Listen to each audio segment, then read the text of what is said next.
Hello everybody, welcome back to Zlatan's Fight Picks. Today we will go over the fight card for UFC 187 Pereira versus Adesanya, Saturday, April 8th. We had an extra week without UFC because last week we didn't have an event. I gotta admit, I really missed it. I was jonesing to do another UFC analysis and this week couldn't come fast enough.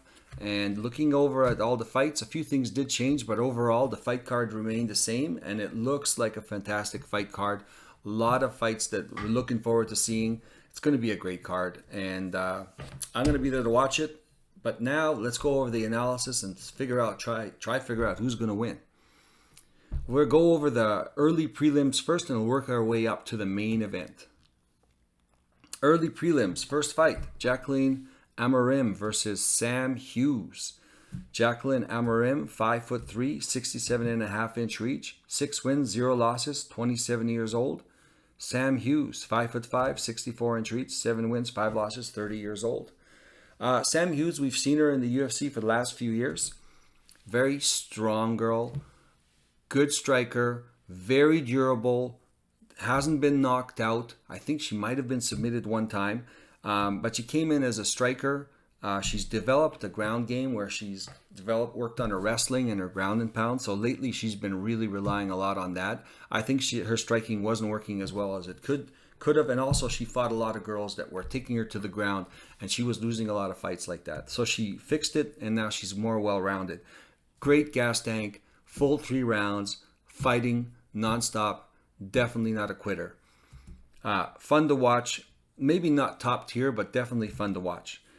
Jacqueline Amorim, a newcomer to the UFC. I think she was the LFA champion. She is 27 years old. She is a jiu-jitsu expert, black belt. She's not a jiu-jitsu nerd, but the thing is she's a jiu-jitsu expert, as in she is a great submission person. But she's not scared to stand and strike on the feet. Doesn't have the best striking, but she's a pretty good striker and she'll stand there. A lot of times she'll throw heavy punches from the outside, big looping punches.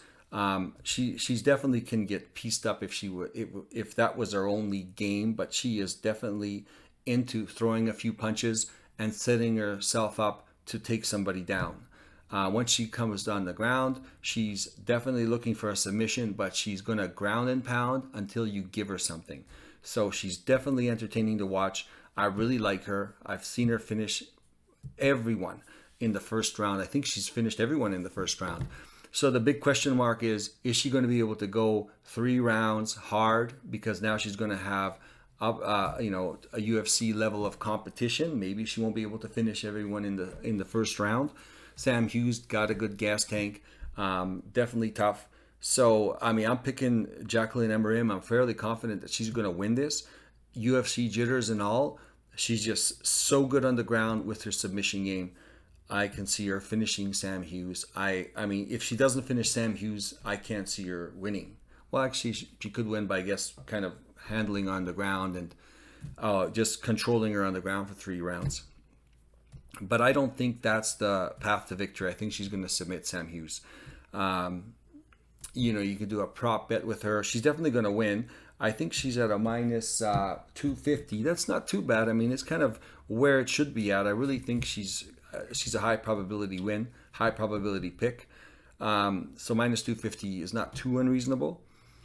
Will the fight go the distance? I mean, I don't know if you could have a bet where the fight doesn't go the distance, or you can have a bet where it's going to be Jacqueline is going to finish the fight inside the distance and decision, no action, which would probably be a good bet as well. If you are interested in betting, I've got a link to bet online on my descriptions on all the videos. Next fight, Shaylin Nuerdenbeek versus Steve Garcia. Shaylin Nuerdenbeek, 5'8", 69-inch reach, 39 wins, 10 losses, 28 years old. Steve Garcia, 6 feet tall, 75-inch reach, 13 wins, 5 losses, 30 years old. I got a love-hate relationship with Steve Garcia because I, at one time, picked Steve Garcia to win, and he just looked like the few fights I saw him in, he looked like a wrecking machine. He would just go and throw big, wide punches as hard as he can. He would just give it all. And then, then I realized he would knock a few people out, but then there was some holes in his game. And in that, when he was throwing these big punches, he wasn't really paying attention to what's coming back, and sometimes he would get clipped. And I found that he really doesn't take a really good. He's tough, he's durable, but he definitely doesn't take a great punch. Like if you hit him with a perfect punch, you're gonna knock him out cold.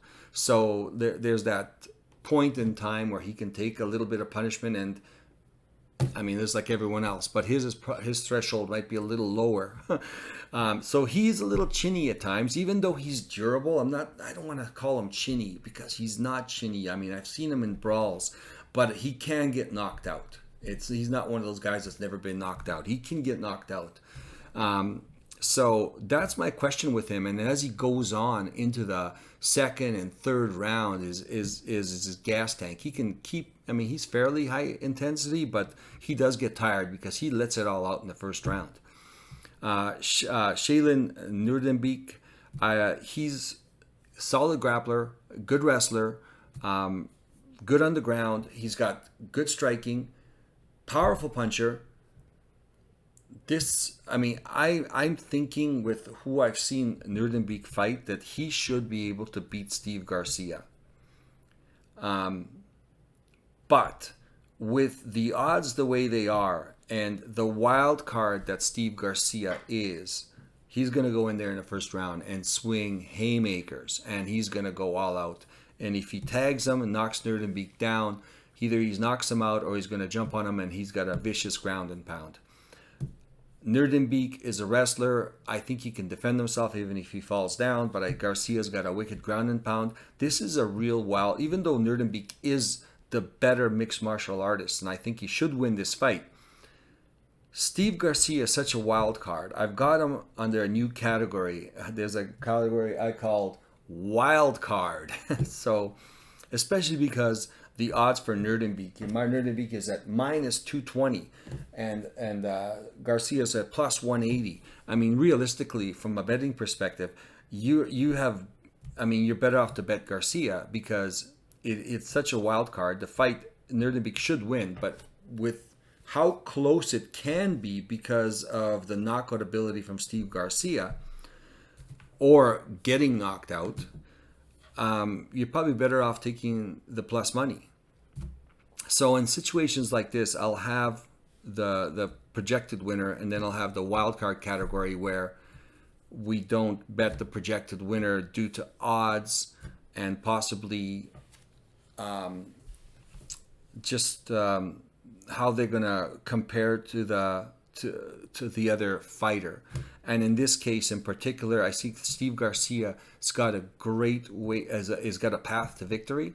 And even though I think Nuerdenbeek should win this fight, I think Steve Garcia has a path to victory. Now, whether he achieves it or not, we don't know. But the odds, he's such a big underdog that you don't have to hit very many of these to be in plus money. Where with Nuerdenbeek, I mean, you got to hit those minus 220 odds like 5 times, to get the money you're going to get.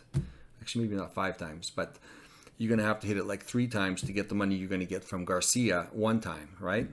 So you'll see it when I set up the board. So I'm picking Nuerdenbeek to win, but Garcia's on my wild card list. Next fight. Ignacio Bohomendez versus Trey Ogden. Ignacio Bohomendez, 6'3", 75-inch reach, 13 wins, 4 losses, 25 years old. Trey Ogden, 5'11", 16 wins, 5 losses, 33 years old. Trey Ogden, well-rounded guy. Good on the ground, pretty good on the feet, good kicks, smart fighter, experienced. I think he's just average, though. I'm not a big fan of Trey Ogden. Mind you, I bet against Trey Ogden when he fought another 6'4" newcomer to the UFC. I can't remember what his name was. He was a huge, I think he was like a minus 400 favorite. And Trey Ogden beat him. And the guy was a huge disappointment. first fight in the UFC. I think it was his first fight. Yeah, first fight in the UFC, because I think he was in the Dana White Contender Series, and then he skipped a year or so. I don't know if he was injured, but he came back to the UFC and fought against an average fighter like Trey. I mean, Trey Ogden's a journeyman fighter. He's good everywhere, but he's not sensational. But he's kind of tricky because he's actually elusive. He's got good head movement. He's doesn't have super fast punches, but he's got accurate punches. He's a little awkward, but he doesn't have a lot of volume. And the new fighter back then didn't have any volume at all for some reason, and he's a striker. I don't think that's going to happen here with Ignacio. Ignacio's got a high volume, throwing punches, great jab. He's got a 3.5-inch reach advantage. He's got a 4-inch height advantage. He's very tough. He's good on the ground. He's got good takedown defense, and he's got good submission defense. Like, he'll put somebody in a submission just to be able to get up. But he's got some decent submissions as well, and he's really long and lanky, so he can nap up a lot of chokes. So Trey Ogden taking this fight on short notice. He fought a guy 6'4" who was very similar to this guy, but a new guy, and he came through and he upset the guy. And again, now he is not nearly the big dog that he was then. So I think people aren't totally discounting him. Well, let's see it. Whereas, actually, no, pretty much. I mean, this guy's a minus 350 favorite. But I can't bet on Trey Ogden. He's a very average fighter. I think the other guy's really good. He's taken a little bit of a layoff. I think there was an injury. But I just can't bet on Trey Ogden. He's very average. And I think that it's not Trey Ogden's fight to win, but Ignacio's fight to lose. So if Ignacio doesn't do what Ignacio does, Trey Ogden's going to win. I don't think Trey Ogden is going to knock him out. This guy can take a punch. I think this guy's got a lot of volume. I think Trey Ogden has a lot of problem with guys with a lot of volume. You got to worry about Trey Ogden's low kicks. That's going to play a factor. I'm not really worried about his takedowns because Ignacio's got a good takedown defense. So fair high degree of confidence in Ignacio to win and to beat Trey. Do I think the fight goes the distance? Yes, I think this fight will go the distance. I think it's going to go to a decision. So you can bet it straight up, fight to win, Ignacio to win by decision. Probably, most likely by decision. Next fight, Cynthia Calvillo versus Lupi Godinez. Cynthia Calvillo, 5'4", 64-inch reach, 9 wins, 5 losses, 1 draw, 35 years old. Lupi Godinez, 5'2", 61-inch reach, 8 wins, 3 losses, 29 years old. I went back and forth on this fight a lot. Cynthia Calvillo is nearing the end of her career, but she is still pretty good. She was fighting at 115. She moved up to 125. Last 4 fights, I think she was at 125. Now she's moving back down to 115. She's kind of those girls that are in between weights where she has a hard time cutting to 115 and she's undersized for 125. I like the idea of Cynthia being the veteran, coming back and winning, going back down and outpowering Lupi Godinez and winning. And she's a huge underdog, so it would be a great bet. But the more I looked at Cynthia Calvillo's last performance, the more I realized that she's not the fighter she used to be. She's not as big a bully as she should be. Her hands are okay. Her kicks are okay. Her takedowns aren't as great anymore. She just looks really slow, and she looks like she has a low output, which is not a good match for Lupi Godinez, who is going to be shorter and going to have a smaller reach. So I definitely would rather have bet Cynthia Calvillo because of that. But Lupi Godinez got a good gas tank. She throws a lot of volume. She throws a lot of combinations. She can take a lot of punishment. She's hard to take out of there. She's hard to get on the ground. You can get her on the ground, but she will get back up. She's got good wrestling, so she can take you on the ground. I just think she's got more ways to win. I think she's young. She's energetic. She's got the gas tank. She's got the skills. I think she's going to win. if Cynthia Calvillo was a Cynthia Calvillo at the top of her game, I would probably bet on Cynthia Calvillo. But who knows? I mean, she's going down in weight. Now, either she's going to have a hard weight cut and her gas tank's going to suck, or she's going to look fantastic. And if she does, then Lupi is going to be in for a war. And it's going to be a kind of like a split decision kind of thing. But, I had picked Cynthia Calvillo at the beginning. And after rewatching some of her last fights, even the last fight with Nina Nunes, I mean, I just didn't see it. And that was Nina Nunes' last retirement fight. So she was not planning to stick around after that. So it wasn't like she was on top of her game either. She had won a split decision with Cynthia Calvillo. Lupe Godinez. I had bet on Lupe Godinez the last fight. And she fought, what was her? Andrea Hill. Everyone, I didn't watch the fight, I watched it after, and everyone was like, oh man, Lupe Godinez looked terrible, she had an injury, this and that.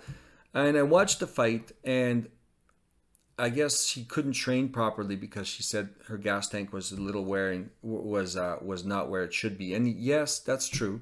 She looked like she was getting a little tired. But honestly, she fought really good, and it was a split decision loss. She could have won that fight. I think Hill outworked her, but I think Hill would outwork most people. I think she would have outworked Calvillo as well. So I thought the fight wasn't as bad as I thought it would be when I watched it. So Lupi actually still looked good. I mean, she couldn't really take down Hill, so she was mostly on her feet. I think Hill even took her down once or twice. But she was mostly on her feet. So she went to a split decision against a really excellent striker like Hill. I don't see Calvillo being as sharp a striker as Hill. So even if Lupi can't take Calvillo down, I could see Lupi winning this fight just because Calvillo has got a very low output. So I'm going to pick Lupe Godinez on this one. Next fight.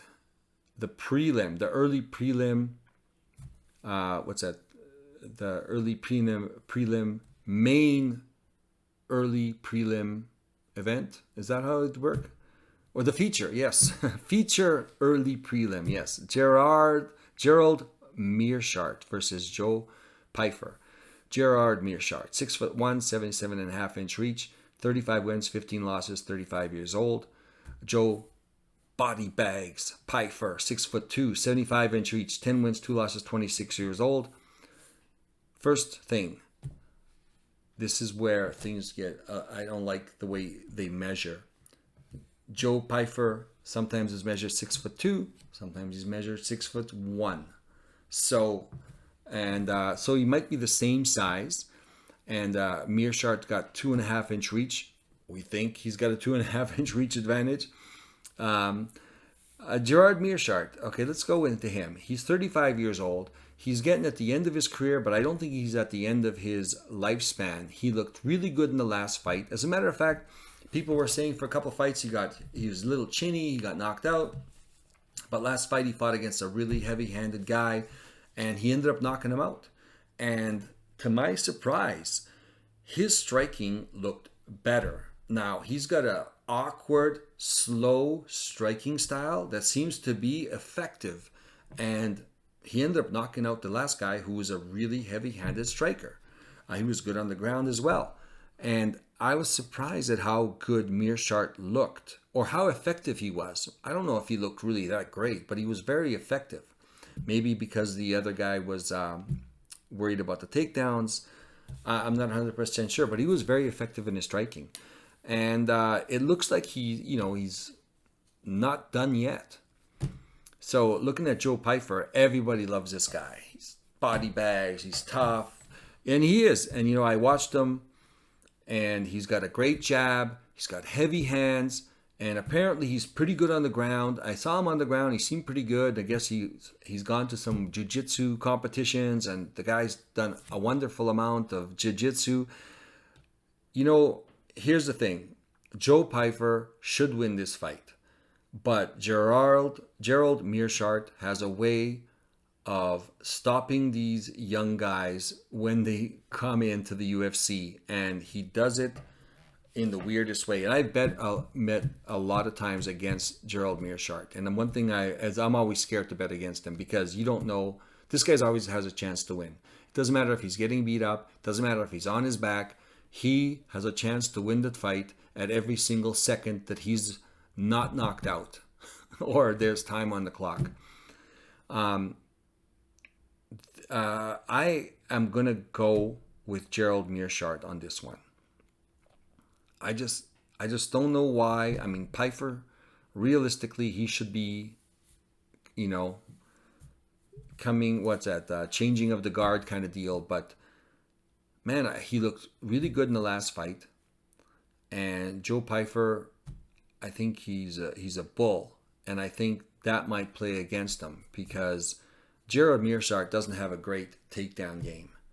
Joe Pyfer likes to take people down. I think he's going to find a way to take Meerschaert down. And I think that's when he's going to lose it. I think that's when he's going to get choked. So the way I got it structured, I've got Meerschaert in my wild card. I don't have Joe Pyfer. Yeah, actually, he's Joe Pyfer. He's at a 50 plus, where I thinking he's going to win, but I just have this gut feeling that he's not going to win. So, and also the odds are, fairly decent for Meerschaert. So it'll be one of the bets might be a good bet where Meerschaert is a winner in the parlay, depending how you want to set it up. So the money bet would be on Meerschaert. If you really wanted to go props, I mean, I would, and I think a lot of people would agree that Meerschaert gets a lot of submissions in the third round when he's beat up, and either the other guy's beat up or the other guy's beating him up.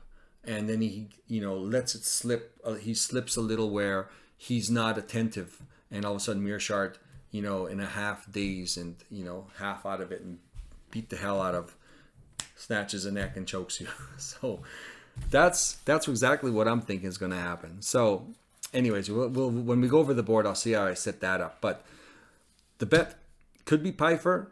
I think he should win. But the money should go on Meerschaert, because that's where the smart money is going to go because of the odds. You're just going to win a lot of money if you take these bets than you do, heavily favorite fighters. But that's to each person's decision, how you want to play this individually as a parlay. You want to group them together and stuff like that. All right. Prelims. We're going to go from front to back to front. Okay, something like that. All right. We are going with Carl Williams versus Chase Sherman. Chase Sherman had a change. He was going to fight Chris Barnett, and that was going to be a totally different fight. And I really thought Chase Sherman was going to win that fight. But now he's fighting Carl Williams, and Carl Williams fought 3 weeks ago. Carl Williams is 6'3", 79-inch reach, 8 wins, 1 loss, 33 years old. Chase Sherman, 6'4", 78-inch reach, 16 wins, 11 losses, 33 years old. Chase Sherman, he's always entertaining. They keep him in the UFC. He loses a lot of fights, but he always takes a short fights, the last minute fights. They call Chase, and he'll fight anybody anytime, and he doesn't care. He's always entertaining. He's a good boxer. He's got a good jab. He's got a good uppercut. He's got a good combinations, and he's really got a good low kick. But at the end of it, if he gets taken down, he has a hard time getting back up against a good grappler. He's usually going to lose that fight. In this case, this is exactly what's going on. Carl Williams fought 3 weeks ago. He fought a war, and it seemed like he had a pretty good gas tank. He seemed to get a little tired in the third round, but he was wrestling heavy. And I actually bet against him. So it was his debut. But I don't want to bet against him again, because he showed that he could strike. He's got a decent jab. He's still got some pretty good fighting, some pretty good right hand. He's not too bad. I saw him I wasn't sure at the UFC level how he was going to do. And he fought against, what was his name, the Polish guy. Anyways, I thought the guy was going to be able to grind out a victory by, getting up whenever Carl's took him down, and eventually Williams might have gassed, and the other guy was very tough and durable, and sure enough, it did go for the full 3 rounds. But Carl Williams looked great. He did get tired, but he didn't gas completely, and he kept doing what he was doing, which is, throw some punches on the feet and take the guy down and grind him and hold him against the fence and hold him on the ground. I'm kind of expecting the same kind of outcome here with Chase Sherman. As long as Carl Williams doesn't get clipped, I don't think it's going to happen. He showed that he was actually against a pretty dangerous striker, pretty good striker 3 weeks ago, and he held his own. I'm fairly confident Carl Williams is gonna win this fight. Too bad for Chase, because I think he was going to beat Chris Barnett before that, before his opponent got switched. Next fight, Michelle Waterson Gomez versus Luana Pinheiro. Michelle Waterson, 5'3", 62-inch reach, 18 wins, 10 losses, 37 years old. Luana Pinheiro, 5'2", 62-inch reach, 10 wins, 1 loss, 30 years old. Both these girls are a little undersized, and specifically with Waterson, she's fought the top of the division, and she's always come close. She's never been knocked out. I think she's been submitted only one time. She's always come close, and she's always give a competitive fight, but she usually loses against those girls. But she is very good. She's got a great kick, front kick, all kinds of kicks, side kick. She's a karate girl, so she's got low kick, side kick, high kick, medium kick, whatever kind of kick. She's throwing kicks like she's throwing punches. She's usually fighting girls a lot bigger than her. I think in this case, this plays into her advantage because she's always undersized. Now she's fighting somebody who's the same size or a little smaller. She's 37 years old. Here's the thing. She still looked great last year. You don't know this year if things are going to change, because 37 is kind of at the tail end of everyone's career at this weight class. Maybe she's planning to retire. I mean, this has happened to me a couple times where these older fighters, you're like, okay, maybe he's got one more fight in him, right? If he fights the same way as he normally did, but all of a sudden you're planning to retire. Maybe she's planning to retire. All of a sudden she comes in and it's not quite what you expect for a performance from her, because she's already retired in her mind. She's just finishing the last fight. That's what I'm worried about. But she shouldn't retire because she still looked pretty good. But you never know. She's had 18 fights, 18 wins, 10 losses, 28 fights in the UFC. I mean, she might. But having said that, Luana Pinheiro has got heavy hands. She's got powerful punching. She's got fairly fast hands. I don't think she's faster than Michelle Waterson. Michelle Waterson might even be faster, but Michelle Waterson's got better combinations. I think Luana Pinheiro's got fast hands. She's got heavy hands. And Michelle Waterson's never been knocked out. So I think Luana is going to have a hard time with Waterson. I think she's used to being undersized. I think they're both used to being undersized. Luana Pinheiro's got great judo throws. She's good on the ground. I find she's good at getting girls on the ground. She's okay in the submission game. Girls can get back up, but she throws them down so many times. Michelle Waterson can take people down. It's a little labor intensive. She's not great at it, but she can do it. I think Pinheiro is the favorite. I don't think Michelle Waterson is done. And I think Waterson's kicking ability, the front kick in particular, is going to do wonders for her against Luana. And I know Luana had a lot of trouble when she fought Sam Hughes, and she went 3 rounds. Luana, being used to finishing fights in the first round, you saw her slow down after the first round and more after the third round. And after the third round, even though she was getting some good judo throws in, Sam was starting to try walk her down. She was trying to walk her down and she'd get close and get thrown.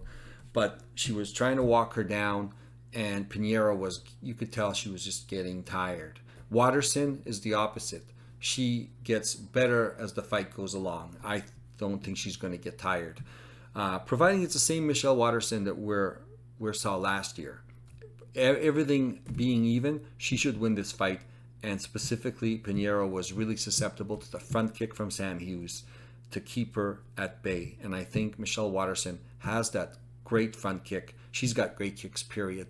Especially straight kicks right to the body, I think Pinheiro is going to be susceptible to that. I think Watterson's going to win this by decision.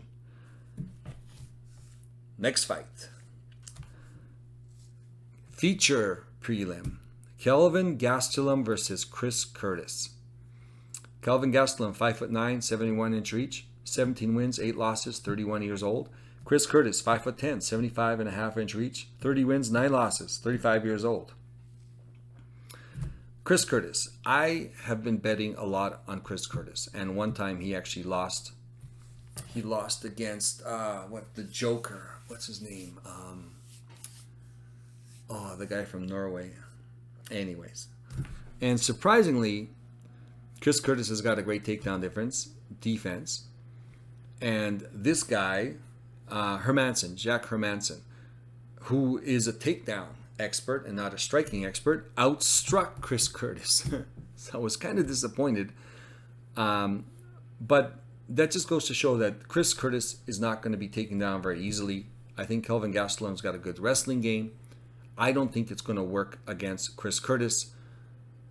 I think maybe a few times Kelvin might try to attack him and maybe hold him up against the fence, and just to change things up against Chris Curtis. I think Chris Curtis might be able to be taken down by Kelvin because I think he's got a better wrestling than Jack Hermanson, especially because Chris Curtis has a really high guard, so he's always got like this, and he takes a whole bunch of punches, and then he kind of punches, punches back. So he's a counter puncher. He's a very good boxer. He's probably a better technical boxer than Kelvin Gastelum. And he can take a punch, he can take a lot of punishment. So Kelvin Gastelum, he's been punched by the best. He's been flashed, knocked down, but he always gets back up. He's a little bit lazy. I mean, he should be fighting at welterweight. He's fighting at middleweight.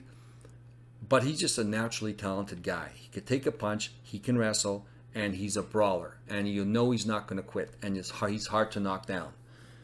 Chris Curtis, I don't think he's really fought the upper echelon of fighters. I don't like Kelvin Gastelum has fought a lot of guys. He's lost a lot of fights, but they're close fights against the top of the division. That I haven't seen from Chris.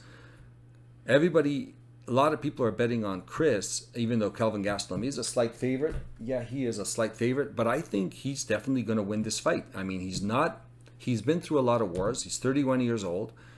Chris Curtis is 35 years old. He's been through a lot of fights.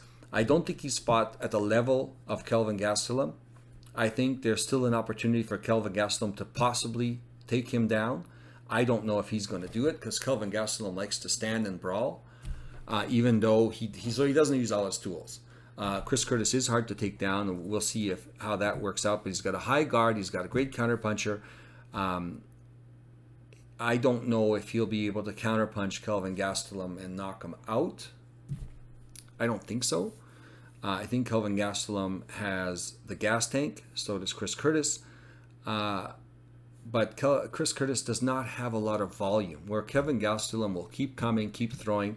Chris Curtis will stay there, take a bunch of punches, and throw a counter. And a lot of those punches are hitting his arms. But he's losing the fight in the judge's eyes. I think this goes to a decision. I think Kelvin Gastelum beats Chris Curtis. I think Chris Curtis is going to be very disappointed, and he's going to say the same thing he always says. I was blocking most of the punches. They're hitting my arms, etc. And he's going to lose a decision. Next, the fights. Main card. I got a high degree of probability on Kelvin Gastelum too. Let's go for the main card. Raul Rosas Jr. versus Christian Rodriguez. Raul Rosas Jr., 5'9", 67-inch reach, 7 wins, 0 losses, 18 years old. Is this his first fight in the UFC? It's the second fight in the UFC, I think.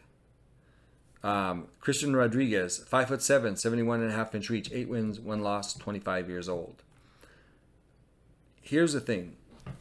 Both these guys are good new prospects in the UFC. Rosas is especially new because he's just turned 18.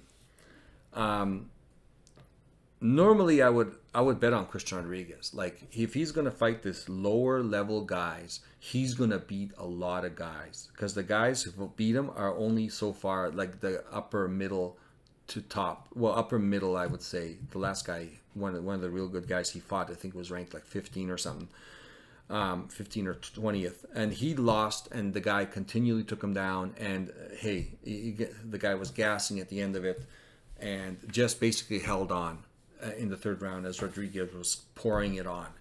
Rodriguez got great hands, good boxing, good kicks. Last fight, he had good takedown defense. He had a good submission game off his back, good reversals. The guy is really good. I really like watching him. He's exciting.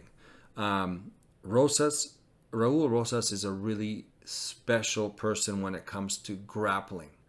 He's got a really good ground game, and he's got a pretty good stand-up, throws a lot of punches, like big looping punches. He's not as good as Christian Rodriguez technically in the striking, but he's a non-stop chain wrestler, non-stop submission attempt type of person. Goes for it, sometimes loses position because he just goes for the craziest finishes, but he always knows he can get back out of it. So, I mean, he's going to have a really tough fight. This is a closer fight than everybody thinks it is. And he's at, minus 230. And, I mean, I hate to see him be that favored. I'm going to have to go with him because I really think he's going to win a decision here. I just can't bet on Christian Rodriguez because I don't think he's going to win. But it's going to be really close. So it's going to be a nail biter. The bet would be, Rosas inside the distance, decision, no action, where, you're counting on Rosas maybe finishing it. And if it goes to a decision, no matter who wins, you don't lose any money. You never know. Rosas could still submit him, but Christian Rodriguez is a hard guy to submit. I can't remember who he fought. He fought a really high-level submission guy. What's his name? JPS? Is it JPS? That's what he goes by, JPS? Or is it GPS? GSP? JSP? Pierce? Is it Pierce? JSP. Yeah, Pierce, I think. Anyways, can't remember his name. But really high-level jiu-jitsu guy. Couldn't submit Christian Rodriguez. Rosas is a high-level jiu-jitsu guy. Maybe he's even a higher, but Christian Rodriguez is even getting better at his submission game, defense. So I'm going to go with Rosas. Christian Rodriguez is very dangerous. I mean, I'm almost talking myself into putting him as a wild card. Tell you the truth. I might just put Christian Rodriguez as a wild card just because Rosas is really dangerous on the ground. And depending on how many times Christian Rodriguez can get back up, because he's dangerous on the feet, he's going to be able to hopefully put enough damage on him. So, I'm almost talking myself into it. Rosas should win. Christian Rodriguez would definitely be a wild card. I think people have underestimated him. I watched him fight. I really like him. Lots of fun to watch. Definitely, this is the guy in the next fight. I mean, it's too bad because if he fought somebody who wasn't so dangerous on the ground, I would bet him. He probably wouldn't come in as a heavy favorite just because nobody really knows that much about him. But from what I've seen, I think the guy's really talented. Anyways, Rosas is the pick. Possibly a wild card with Rodriguez. I haven't done it on the board, but I'm just going to talk myself into it. Next fight. Kevin Holland versus Santiago Ponzinibbio. Kevin Holland, 6'3", 81-inch reach, 23 wins, 9 losses, 30 years old. Santiago Ponzinibbio, 6 foot tall, 73-inch reach, 30 wins, 6 losses, 36 years old. If this was Santiago Ponzinibbio 3 years ago, maybe. But now Santiago's still dangerous, but I think he's not as dangerous. I don't think he takes a shot as well. I saw him really slipping against Morano. And Morano took it on short notice. I think, tagged him a couple times. I think he might have dropped him flash knockdowns on Ponzinibbio, and Ponzinibbio ended up coming back and knocking him out. And Morano's got a questionable chin anyway, but Morano was dancing all around him, right? And I think he's on his way down. I don't think he's that good anymore. He's good. Don't get me wrong. He's not at the top of his game. Kevin Holland, I mean, you've seen he was a huge prospect at middleweight. He's a prospect at welterweight. He's got some questionable things about his game as well. And sometimes it's more mental, because I think he makes some bad decisions sometimes. He's a great fighter, tall, lanky, worked on his jiu-jitsu, good chokes, good off his back, sometimes a little too good and he doesn't get up. Throws crazy strikes, very creative strikes, fun to watch, but sometimes makes bad decisions. I think he's too busy trying to have a good time and having everyone enjoy the fight rather than winning the fight. So I can see him winning this fight. Santiago's going to have a huge disadvantage in reach. The reach is like 8 inches, 8-inch reach advantage, and Kelvin Holland is really accurate. So I can see Ponzinibbio having a huge problem getting in close with him. I mean, there's always a chance for a knockout, but Kevin Holland hasn't really been knocked out. I mean, what Wonderboy did, but I mean, that was after like 5 rounds of beating the hell out of him. It was 5 or 4 rounds. I can't remember which round it was. So Kevin Holland, high confidence pick. Rob Font versus Adrian Yanez. Rob Font, 5'8", 71.5-inch reach, 19 wins, 6 losses, 35 years old. Adrian Yanez, 5'7", 70-inch reach, 16 wins, 3 losses, 29 years old. Really like Adrian Yanez. Always have bet on Adrian Yanez. Always won money with Adrian Yanez. Really close fight with Davy Grant. Surprisingly close. Was a little worrisome at that point, but then he came back and he did really well in his next fight. He's up and coming. He's definitely going to be in the top 10. Rob Font.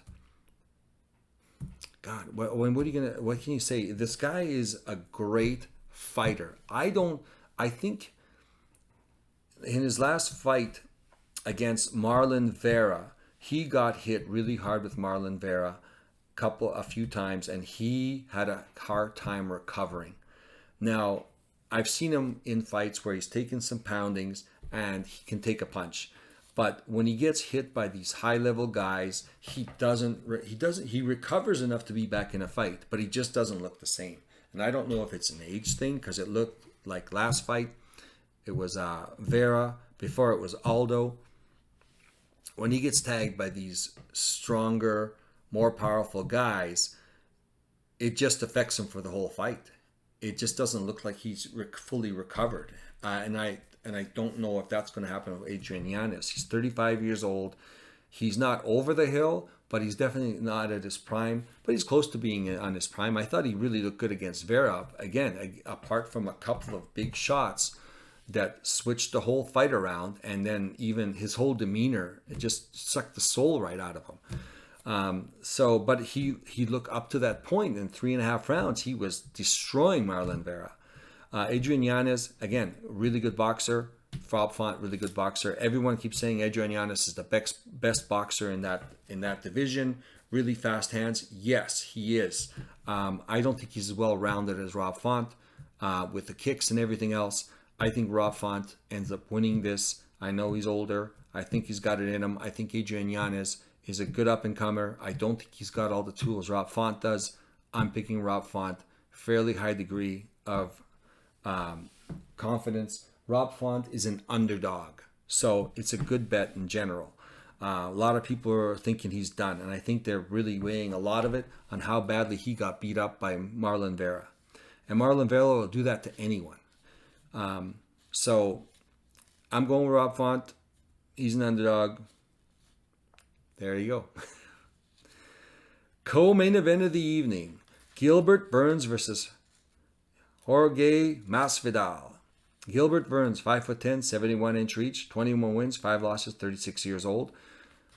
Jorge Masvidal, 5'11", 74-inch reach, 35 wins, 16 losses, 38 years old. I mean, Burns is always undersized. Everybody I mean, there's a chance that Masvidal could knock Gilbert Burns out. That is the only chance that he has. Gilbert Burns has been knocked out and beat up by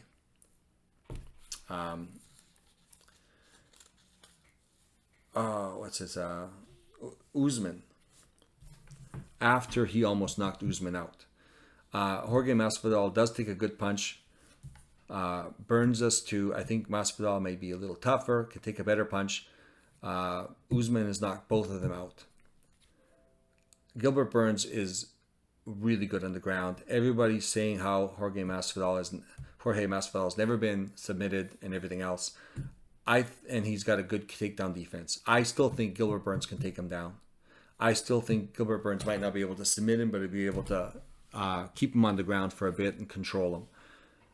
I think Gilbert Burns is as good a striker as Jorge Masvidal. I think he shouldn't be striking with Jorge Masvidal because that is his only path to victory, is somehow catching Gilbert Burns. Jorge Masvidal is 38 years old. I think he's past his best. I don't think he's in his prime. I think he's going to lose this fight. Very high confidence in Gilbert Burns. The odds reflect it. The odds are so ridiculous that it might not even be worth betting Gilbert Burns. The smart money will be on Jorge Masvidal because the payout's going to be so huge if it does come through. So I've got Gilbert Burns as my most confident pick. But at the same time, at minus 500, I don't even know if I want to bet it. I would rather put Jorge Masvidal in my wild card at the back of my picks of the parlays. You know, I mean, it is what it is, but Burns should win this fight. You know, Jorge Masvidal is on his way out, but hey, guess what? Everyone gets lucky. Remember when Jorge Masvidal was supposed to be getting killed by that one wrestler? He ran out in like 3 seconds, threw a flying knee while he ran out and just happened to catch the guy on the chin and knocked him out. If that didn't happen, Jorge Masvidal was going to lose that fight to a wrestler because the wrestler would have taken him down and would have kept him down and keep taking him down. And I can't remember his name. Funky something is his handle. Jorge Masvidal, that's what started his claim to fame, was that, and then fought one of the Diaz brothers. But the fact is, I really think he's a journeyman fighter. He's not any better than that. His only chance is by catching Gilbert Burns and knocking him out. That's the only chance. And with the odds the way they are, it's still a good bet. In one of the parlays, you can throw him on it as an extra and multiply the parlay by 5, right? Or whatever, 3. But the money should be going on Burns. Unfortunately, the odds are so crazy. Maybe it's kind of the return's not there, and it's just too big of a risk. But Burns should win this fight. Main event of the evening: Alex Pereira versus Israel Adesanya. Alex Pereira, 6'4", 79-inch reach, 7 win, 1 loss, 35 years old. Israel Adesanya, 6'4", 80-inch reach, 23 wins, 2 losses, 33 years old. I don't know if Pereira looks a little bit taller. What can you say? I mean, we all saw what happened in the last fight. Israel Adesanya is a great fighter. Israel Adesanya is also very scared of Alex Pereira. And you can tell by the way he fought. He fought a very cautious fight. And he was hesitant in a lot of things. And there was a reason why. Because Pereira already beat him twice in kickboxing. So now it's 3 times after this fight.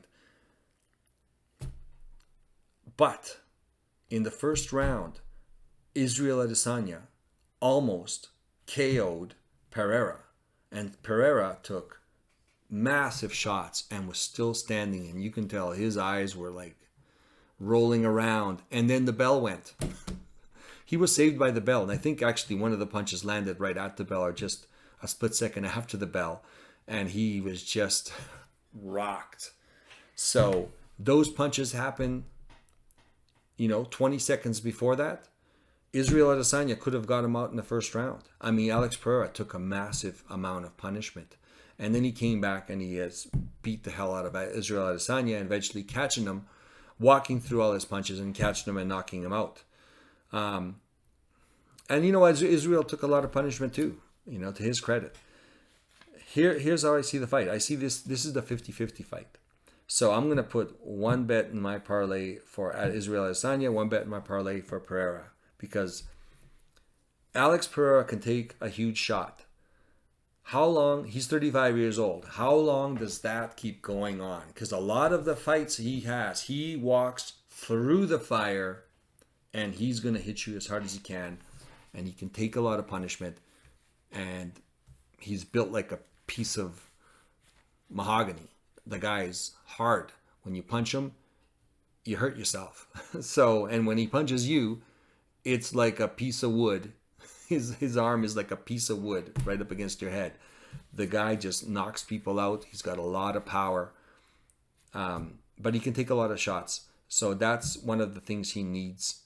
At 35 years old, he's been taking such punishment.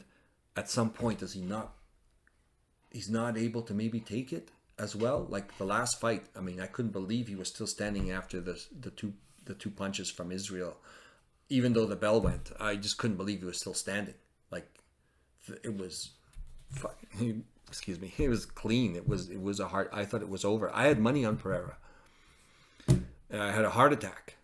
So, anyways, I got to bet on both of them because Israel has the talent to win, but he's got to fight a perfect fight, and he can't get caught by Pereira.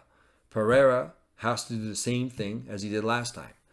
Only if he gets caught as bad as he did last time, is his chin going to be able to take it? Because every time you get hit on that chin, the power lever goes down. So I've got a bet on both guys. It's going to be a really good fight. I actually enjoy that because I can really enjoy the fight because I've got it both ways. So if I've lost my parlay or whatever bet I'm going to do, that fight won't be the key, because either way I would win, right?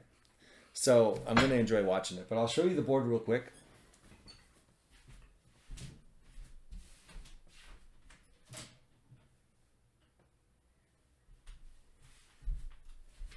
Let's see what we got going on here. All right. So, probability 60% for Burns, minus 500. And now I got to note, is it worth it? Maybe you had Masvidal at the wild card, which I've got over here. So this is my new category, which I've got behind the 50-50. So not in front of here. That way, I could take more of a chance without risking a lot of my high probability picks. At the same time, we get to take some wild card bets where we'll really increase our parlay amounts without hopefully jeopardizing every single leg.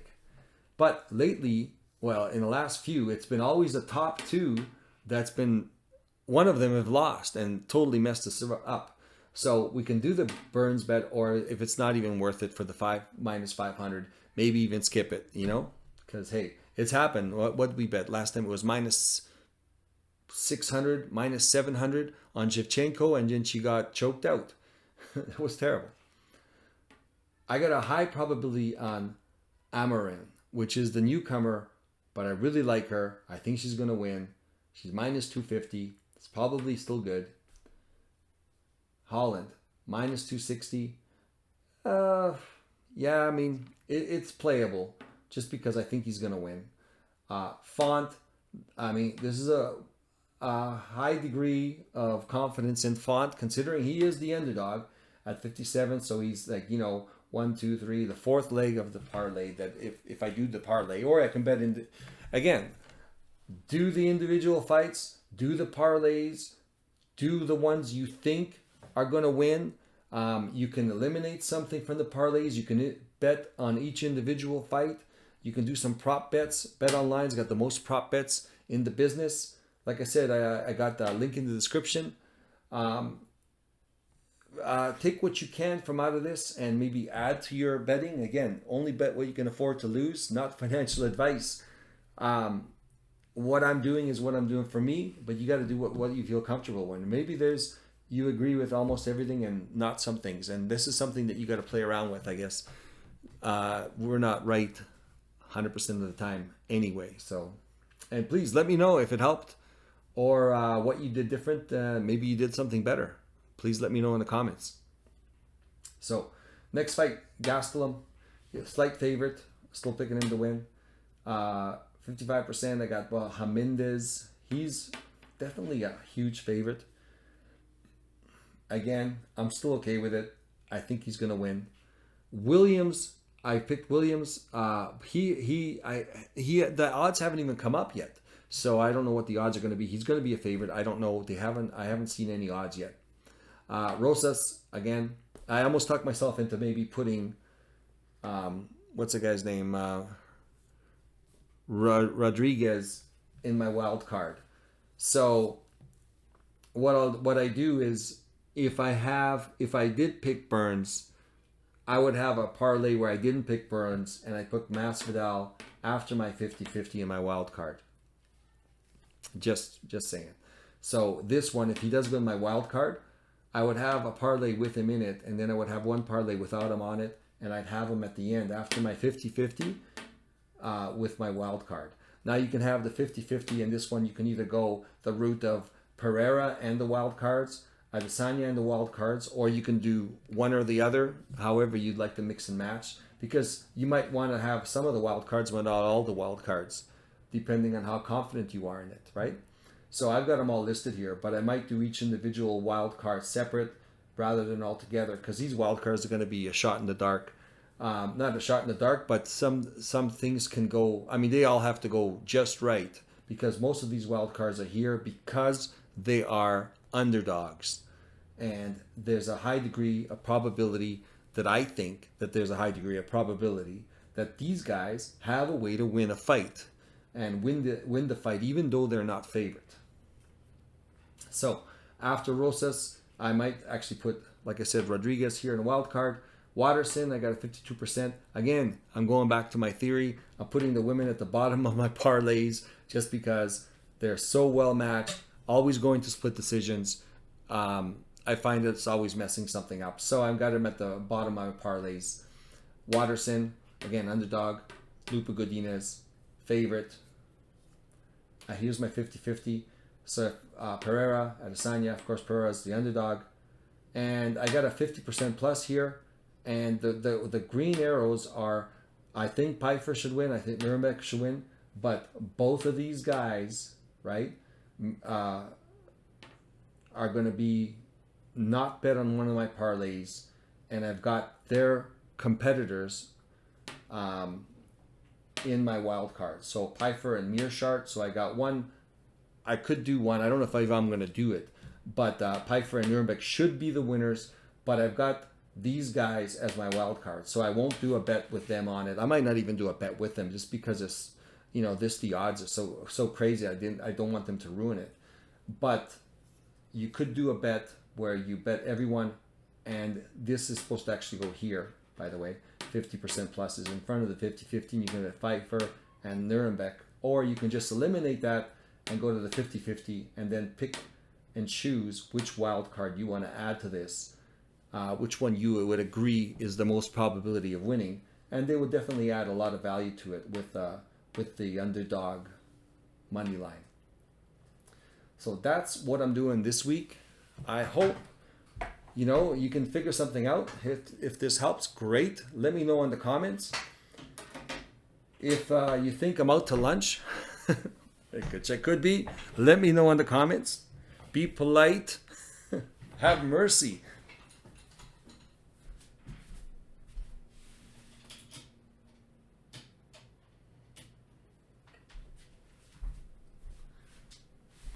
Yes, have mercy. Thank you, everybody, for joining me. I'm looking forward to the fights this week. Let's see what happens. I hope I explained everything as good as I could have when I displayed it on the board. Let me know if you have any questions, but I think it was fairly explicit. And let's see what happens. I'm going to put my bets in as well. There are definitely prop bets that I'm looking at. What was that one? I think we went with third round submission by Mearchart. I would go with a first round knockout by Garcia, decision no action. And yeah, what's the other one? First round, well, definitely Amarin will be a submission or win inside the distance, decision no action. Who else? Rosas could be a win inside the distance, decision no action. Who else? Pereira could be win inside the distance, decision no action. Yeah, I mean there's a ton of prop bets you can actually do. If you go to Bet Online, they've got the most prop bets out of anybody. They've got hundreds of prop bets. Before 1.5, after 1.5, you name it. Like how are they going to win? Which round they're going to win? I mean, you could do. The odds are crazy, and there's a million things you can do. I mean, it's a little bit of gambling. It's definitely gambling when you have to have such a specific way to win. So it's hard, but you can get pretty good at it. But anyways, thank you very much for joining me. We'll do the recap next week. We'll see how we did. All right. Thanks, guys.